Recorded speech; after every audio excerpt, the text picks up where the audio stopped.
Hi everyone, welcome to the next session of earth retaining structures in geotechnical engineering 2.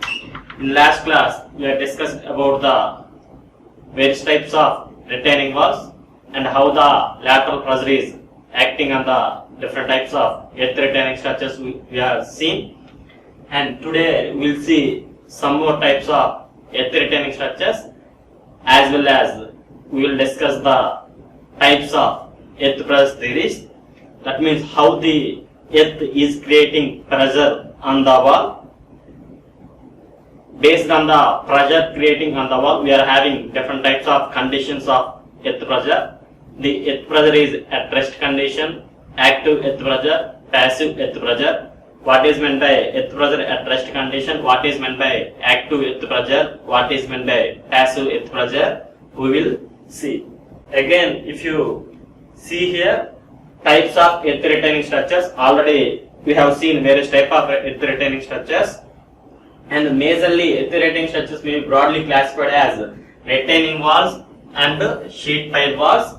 Retaining walls again further classified as gravity retaining wall, semi-gravity retaining wall, counterfort retaining wall, and buttress retaining wall.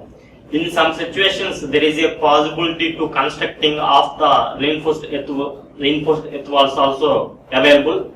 The reinforced earth walls you will get in our ground improvement techniques as the last chapter, that is the reinforced earth wall. The concept of reinforced earth wall also based on this earth pressure theories and retaining structures.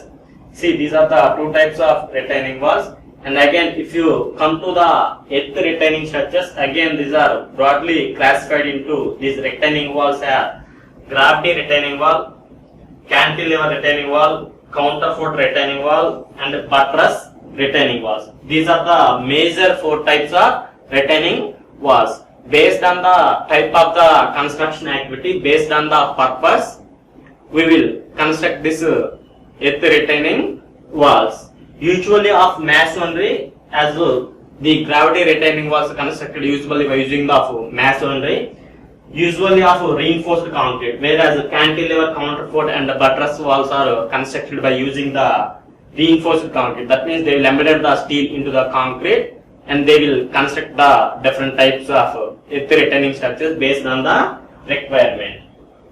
And if you observe here diagram, again, these are the different types of earth retaining structures we are constructing based on the amount of pressure acting on the soil condition. If you see here, this is the cantilever type retaining wall. This is the cantilever retaining wall. In cantilever retaining wall, we are having one end is fixed at the bottom and the other end is free at the top. If you observe here, this is the top portion of the retaining wall. This is the bottom portion of the retaining wall. That means this is top portion, this is bottom portion. If you observe here, based on the type of pressure acting on the wall, we have the design. That means how much amount of toe width we have to keep, how much amount of heel length we have to keep, and what is the length of the retaining wall we have to keep. All these are design procedure. The design procedure, they are not included in our syllabus. Just I am explaining how this practically will be going to construct in the outside while for requiring of the to stable the slope. Again, if you see here, this is also one type of cantilever wall without toe, and this is cantilever wall without heel. And if you observe here, cantilever wall with surcharge load. That means in some places there is possibility of transportation also available. In those conditions, we'll provide some transportation facility. We'll keep some amount of load on the backfill. Based on the loading condition also, the design of retaining wall we have to construct. Again, if you observe here, this is also one type of retaining wall, cantilever wall with the inclined backfill. That means what is the soil available here? If you consider here, in this case, the backfill, what is there available here in this backfill? This is it as acting as a horizontal backfill. Again, if you consider here, the backfill is again forming an inclination. In those conditions, what is the pressure acting on the wall is different than the backfill considered in the horizontal condition. In this condition, the backfill is in horizontal direction. In this condition, the backfill is making an angle of inclination with respect to the this ground level. For this condition also, we have to find out how much amount of pressure is acting on the wall. Based on the pressure acting, we have to design this retaining wall. Next one is the cantilever wall with concentrated load. That means some amount of concentrated load is acting on the wall. Based on this amount of load also, we are designing the retaining walls. These are the some other types of the retaining walls. These are the all practical examples of earth retaining structures for providing different type of facility. Either maybe railway transportation or highway transportation, or to resist the slope without sliding, or to give the water storage system, or to reserve the water. For all such type of conditions, for all such type of purposes, we'll design these various type of earth retaining structures. Up to now, what I am discussed only the earth retaining structures concept.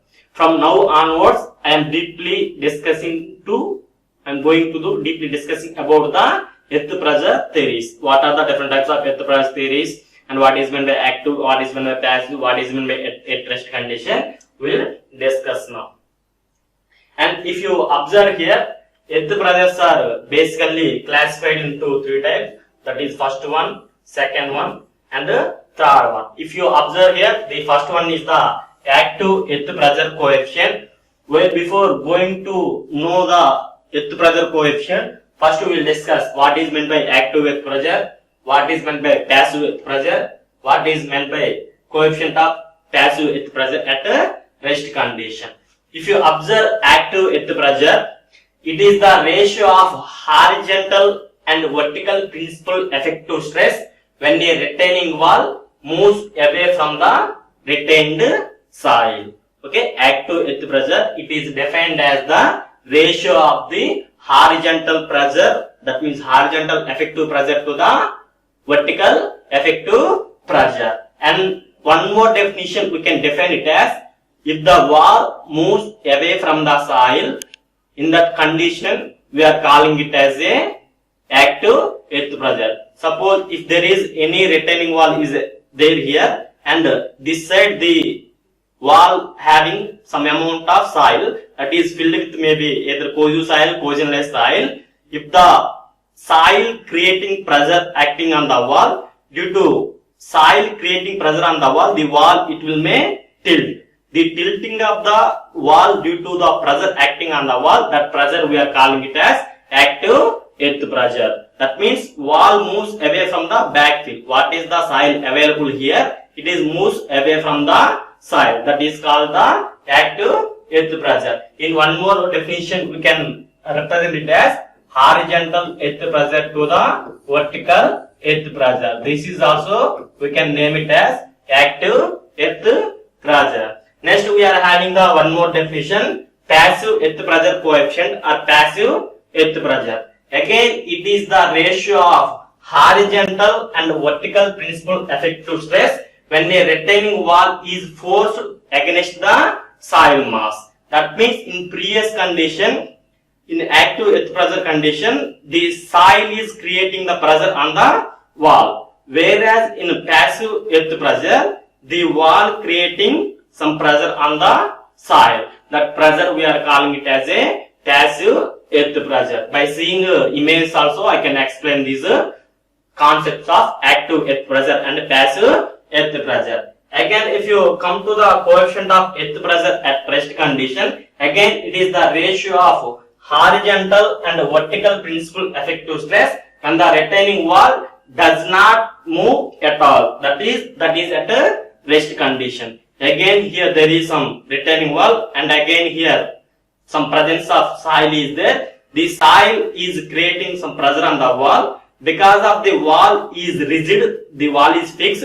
Hence, due to rigidity of the body, while applying the pressure also, the wall is not yielding in any direction. In those conditions, the pressure we are calling it as earth pressure at a rest condition. That means wall is not moving in any direction, either forward direction, either backward direction. If the wall you are constructing in a in such a way that we are calling it as coefficient of earth pressure at a rest condition.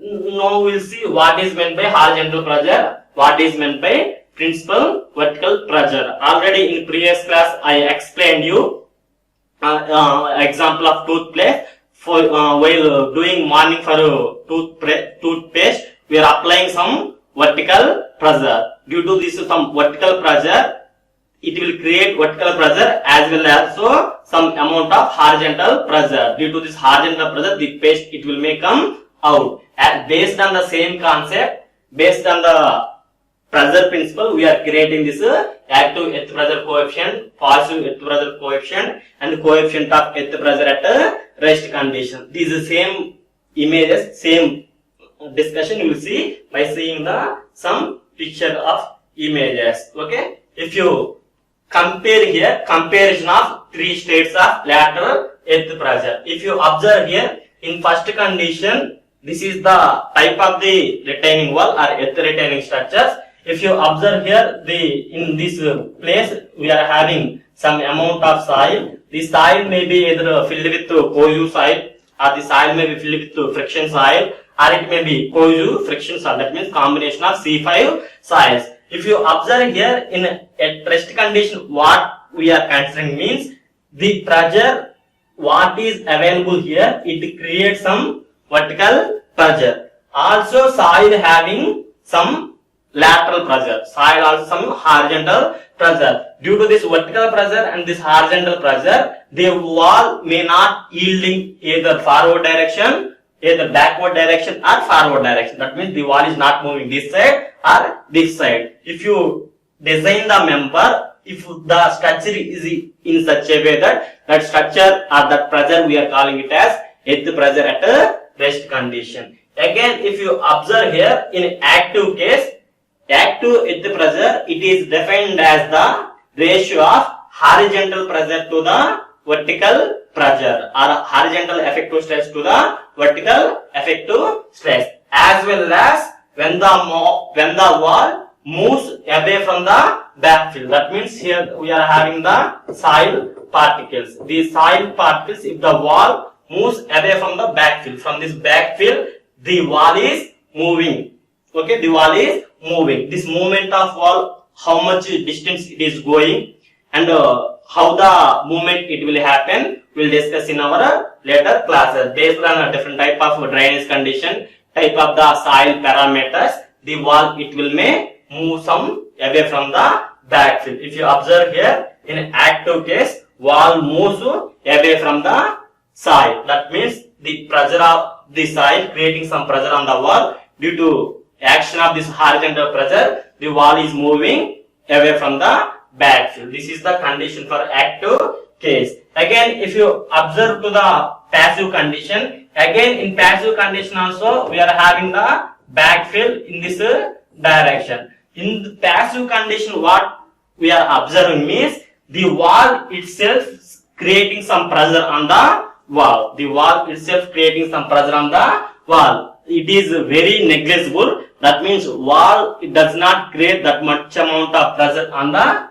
retained soil, on the backfill. Okay, this is the condition for a passive earth pressure. In passive earth pressure, the wall moves towards the backfill.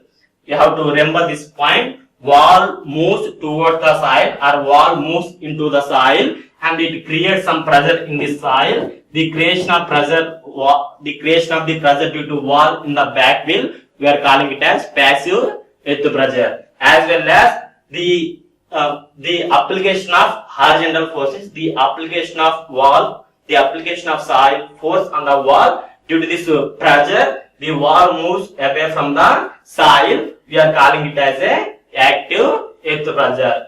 At rest condition, the wall is not yielding in any direction. If you design the member, if you consider the case, that condition we are calling it as a at rest earth pressure condition. This earth pressure at rest condition will consider for bridge abutments or any two other types of structures while constructing. We will consider this earth pressure at rest condition. Based on the type of the soil parameters, drainage condition, some other external loads, the wall will may move either away from the backfill or towards the backfill. Away from the backfill, maximum it will give maximum pressure. Towards the backfill, the wall not give that much amount of pressure to the soil. This is the example. And again, if you observe here, these are the one more diagrammatic representation of active earth pressure and passive earth pressure. If you observe here, this is the retaining wall, and this wall we are creating to certain height. That means the height may be either 4 meter, 3 meter, 6 meter, okay, 7 meters, based on the type of the construction activity. Again, if you observe here, this is the amount of soil filling on the back side. If you observe here, this is the type of soil available here. The soil is either maybe cohesive or cohesionless or cohesive friction soils. Again, if you observe here, this is the shearing resistance and this is the surface of the sliding of the soil mass. Okay, if you consider up to this depth, the soil, what is the slope available here, the slope will try to slide from this direction. The soil will try to fall in this direction. Whereas the soil available in this up to this height, it will give the some resistance to the sliding curve. If you construct this obstruction, the obstruction will resist that soil. By construction of the structure also, the soil what is available here, it will create some pressure on the wall. Due to amount of pressure, the wall moves away from the backfill. If you observe here, the direction of the movement of the wall, it will be like this. Already we have seen this diagram. If you observe here, the wall will move in this direction. That means wall moves away from the backfill is the active earth pressure. Again, if you observe here, due to this movement of the wall, what is the soil available here? The soil will may expand. That means the soil will may stretch. What is the portion of the soil available here? This portion of the soil, due to movement of the soil, what is the soil available here? It will may stretch. That means it will may expand. Okay. Due to this expansion of the soil, the wall again making an angle of inclination, it will be greater than the 45 plus 5 by 2 degrees. The discussion again will discuss. This is the example of active earth pressure. This is one more diagram for example of passive earth pressure. Again, if you observe in passive earth pressure, this is the portion of the soil available in the ground level. To resist this slope without sliding this side, we are constructing some earth retaining structure. If you observe in this diagram, this wall what we are creating, in some situations, in some cases, there are negligible amount of pressure acting on the soil due to the earth retaining wall. If you observe here, this wall itself, it creates some pressure on the soil. That pressure we are calling it as a passive earth pressure. In this passive earth pressure, again if you observe here, this is the sliding portion of the soil mass. What is the soil available here? If you are not constructing the structure as any earth retained structure, the slope it will may get slide down. To resist that slope, to get without sliding, we are providing some earth retaining structure. If you observe again here, again from up to certain height, it is having the shearing resistance to oppose the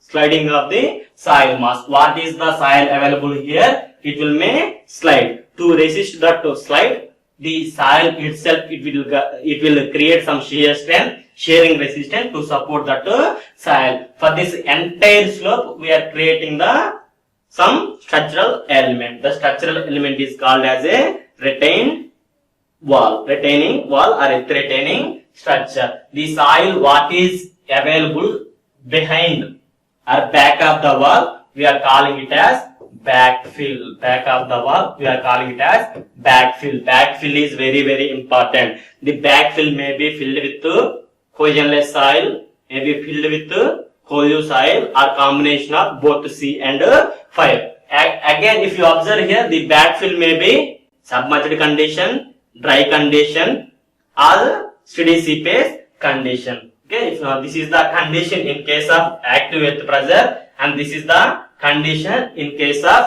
passive earth resistance.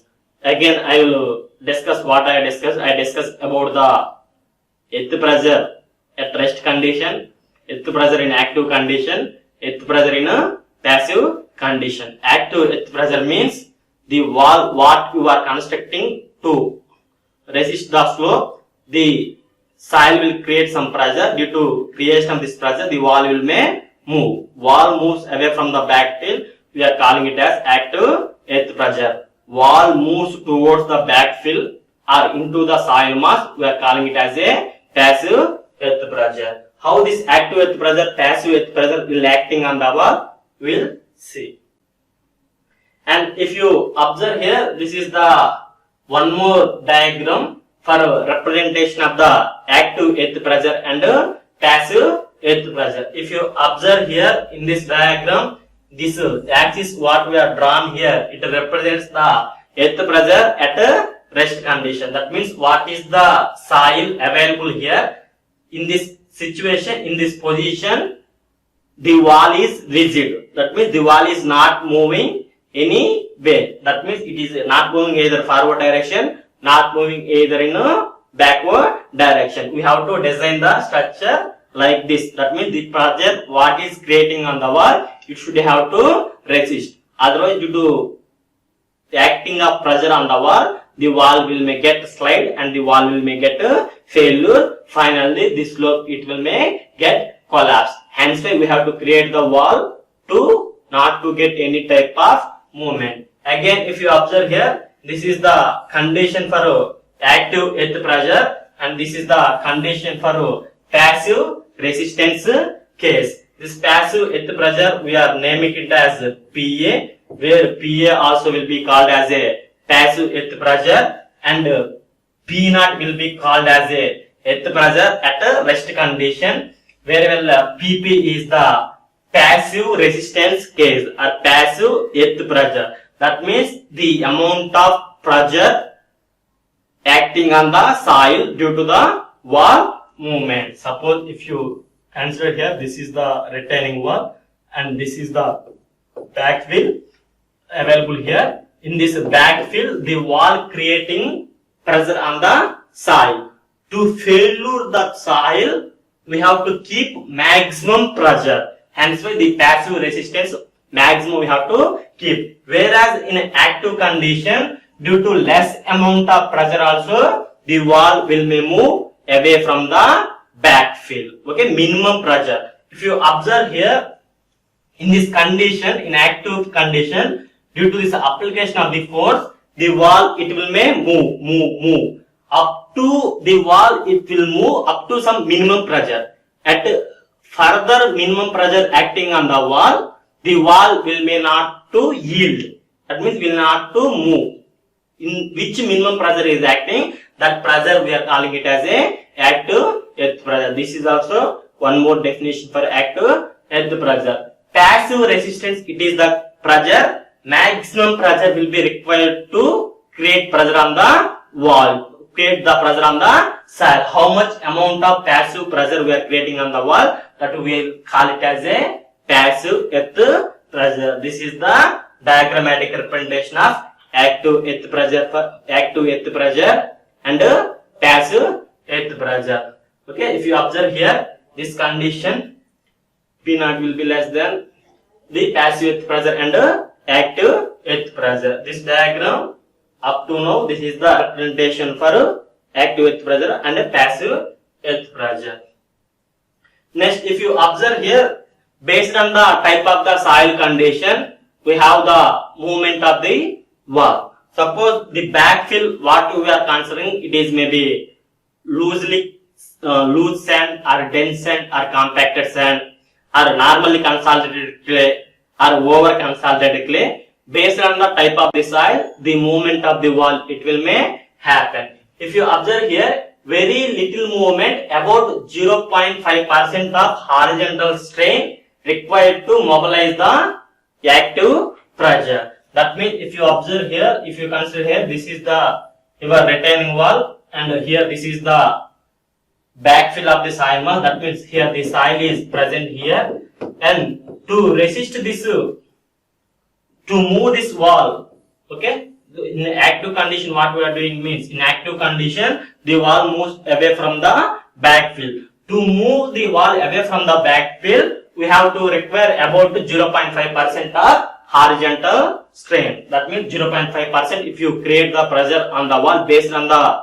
type of the soil condition, based on the height of the wall active condition, it will may happen. That means moves away from the backfill, it will may happen. Again, if you observe here, large movements, about 2% of horizontal strain for dense sand and 15% for loose sand may be required to mobilize the full passive resistance. That means if you consider any loose sand or any dense sand, for loose sand and dense sand, the wall pressure what we are creating, that it may needs to 2% to 15% of horizontal strain. That much amount of pressure if you create, then only the wall will may create some pressure on the soil. These are the some examples for movement of wall based on the how much horizontal strain will be required to get active condition, how much amount of passive pressure will be required to act pressure on the soil mass. Okay. Next, again, if you observe here I have written some points. The points will discuss while deriving the Rankine's earth pressure theory. In Rankine's earth pressure theory, again we are having active earth pressure, we are having passive earth pressure, as well as for both type of condition we are having different type of soil condition. That means soil is when submerged, steady seepage or inclined. All these type of conditions we will discuss. And if you see here, the failure plane will be inclined to the horizontal at a angle greater than at a angle 45 plus 5 by 2 and 45 minus 5 by 2 in the active and passive cases respectively. What is this definition? I will explain. Again, if you observe here, this means that width of the sliding wedge at top of the wall will be h cot 45 plus 5 by 2, h cot 45 minus 5 by 2 for both active and passive cases respectively. Where h being the height of the wall, for average values of 5, the values approximately we are taking as h by 2 as well as 2h. This is the what is the available points we are discussing. I will explain by showing the diagram. Okay. If you consider in this diagram, okay, if you observe this diagram, in this diagram what we are doing means, suppose this is your regular retaining wall height. This is the retaining wall, and if you observe here, this is the soil available on the retaining wall. Here, this is the soil available on the retaining wall. In active earth pressure, what we are doing or what is happening in active earth pressure, the wall is moving away from the backfill. In active earth pressure, this is the actual height or actual length of the retaining wall. But in active condition, the wall moves away from the backfill. The wall is moving away from the backfill. Again, if you observe here, what is the soil available here? The soil, due to creation of pressure on the wall it will may move to some distance, and again the soil what is available here, it will may get into this position. That means the soil it will may expand or soil it will may stretch. And again, if you observe here in this diagram, what is this failure of the wedge? That failure wedge of the soil is making an angle of 45 plus 5 by 2. That means the soil what is available here, that is making this failure angle of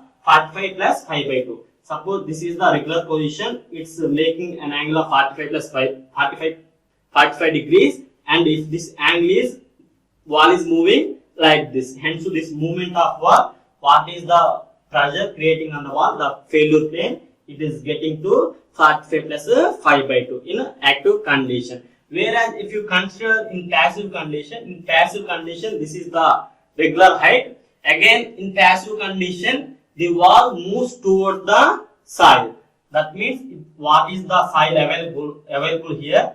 The wall moves toward this plane. Due to this movement of the wall, first the failure plane is having 45 degrees. First the failure plane what is available here, it is having 45 degrees with respect to soil mass.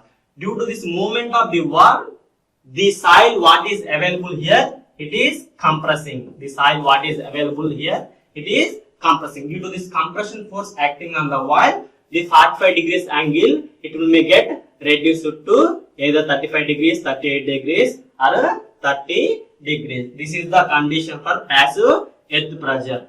Where you have to remember this point, in active earth pressure, the soil mass is failuring by 45 plus 5 by 2. In passive condition, the failure width of the soil mass is going to 45 minus 5 by 2. Up to now, this is the topic for active earth pressure, passive earth pressure at a rest condition. In next class, we will see the what are the different types of calculations for earth pressure at rest condition, active earth pressure, passive earth pressure. Thank you.